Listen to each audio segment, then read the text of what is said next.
What's going on, guys? We're back with another Capcom Collection review, and this time we are reviewing Capcom Fighting Collection 2. Ever since this collection was announced, I was extremely hyped as it features some pretty obscure games from the Dreamcast era.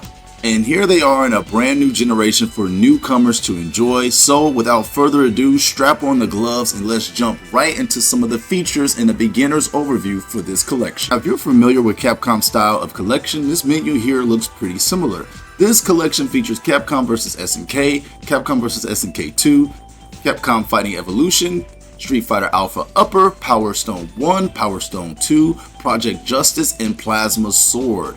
Now, these games are based off of the arcade build of the games, but this is pretty cool because they all come equipped with an arcade mode, a training mode, and a versus mode. So this is the closest thing that we have to each of these titles feeling like the actual home console version. Now, if you know me from the beginning of this announcement, I was super hyped and excited about the return of Power Stone 1 and 2. So the first game I jumped into in this collection was Power Stone 2, and boy did it bring back some amazing Dreamcast era memories. One of the reasons I was super hyped for Power Stone to return is because this game was basically Capcom's version of Super Smash Bros, using original characters that they created just for this world of Power Stone. Basically, it's a 4-person battle royale where you can pick up things, weapons, equipments, and yes, collect the stones. Once your character collects all 3 stones on a particular battlefield, your character will then transform into a power version of themselves, letting out cool smash attacks, massive attacks, and massive AoE attacks as well. This game is so darn fun, and I've been a big advocate if Capcom brought Power Stone back, they could add guest characters from other Capcom series, and it would just be one good old smashing Capcom Bros adventure in time. But this game in and of itself was one of the highlights of this collection for me, and I'm happy to say it stands up extremely well here in the Capcom Fighting Collection Part 2. I even hopped online to try to see if I can handle some of these people out here, but I accidentally picked the wrong character and I got smashed. But all I know is I implore a lot of my newcomers, try this game online. I can't wait to play it with you. This game is extremely fun, and the concept, the idea of it, the uniqueness still all holds up until this very day. So Power Stone 2 was one of the highlights of me even grabbing this collection, and it runs beautifully here on the collection. Another highlight of this collection was Capcom vs. SNK 2, and there were so many people who wanted these games preserved and brought to the modern audiences, and we finally have one of the pillars of the Capcom vs. series here in our hands. And I'm happy to say too, I wasn't as versed in this game as I am in Marvel vs. Capcom, but from what I've played with this collection in my short time with it, it runs pretty darn good and responsive. It's all that classy SNK vs. Capcom goodness that you remember from yesteryear, and it's just so surreal to finally have these titles available and ready. So I picked my team, picked my squad, picked my grooves, and I got my groove on indeed in this classy, jazzy, and awesome fighting game that still holds up extremely well today. The collection has done it a great service, and it's just nice to have it here in our hands in such a tidy and neat presentation.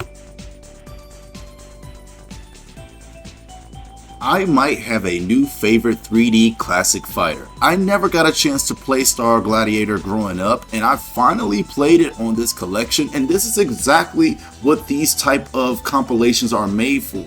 To maybe perhaps play something you didn't get a chance to play from the past, or experience something that brought you a great nostalgia. Well, for me, this was a brand new sense of old school nostalgia by playing Star Gladiator. I had always wondered where Hayato had came from ever since his debut on Marvel vs. Capcom 2, and finally playing his game. This game is freaking awesome, and if I could implore Capcom to try to bring back any fighting game that is necessary in the 3D plane, I would want it to be Star Gladiator. Talk about uniqueness. It was doing its own thing. It's kind of like a sci-fi Soul Calibur with a hint of rival schools in Street Fighter. It's pretty darn cool.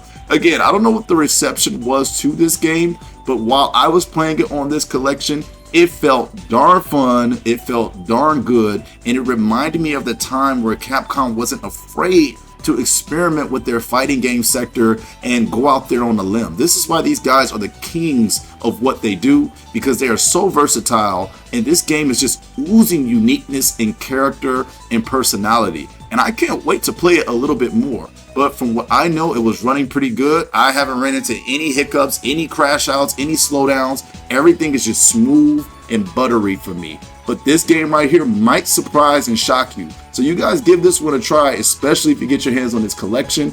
I'm going to dig and sink my teeth into this one a lot. And just when you thought I couldn't say any more good things about this collection, you have to go and put Rival Schools on here as well. This showed me that 3D era of fighting games when it came to the Dreamcast, man, was just magical. Capcom in the 90s and early 2000s was just pumping these babies out back to back to back, and you can see the talent just oozing from each one of these projects. Well, this project is no different. Project Justice is extremely unique. It's super cool. It has my man Batu in it. I picked Hinata, and we got busy.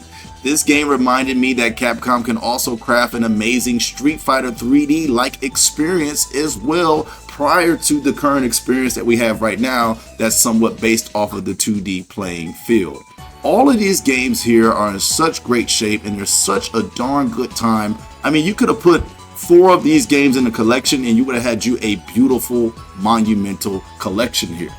And last but not least, it's not a complete Capcom Fighting Collection without those amazing gallery and audio modes where you can enjoy the beautiful artworks from Shinkiro and all of the amazing Capcom artists over the year from each and every single one of these games, as well as listen to them awesome OSTs of each title and game as well.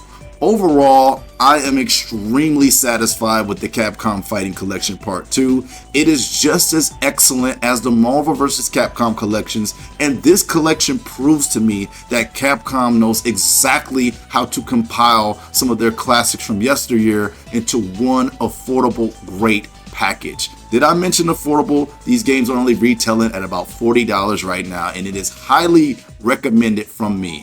I would give the Capcom Fighting Collection a 9.5 out of 10.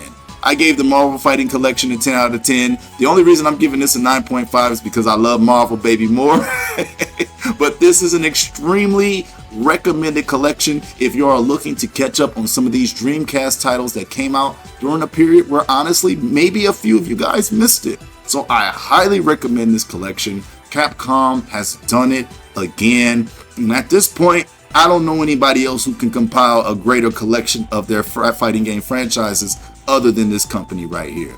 Bandai Namco and Tekken, I'm looking at you. Where's my Tekken 1 through 3? Anywho, thank you guys for watching the first impression / review. Let me know if you guys are going to check some of these titles out, and I appreciate you supporting the content. Subscribe for more if you enjoyed it. Peace, guys.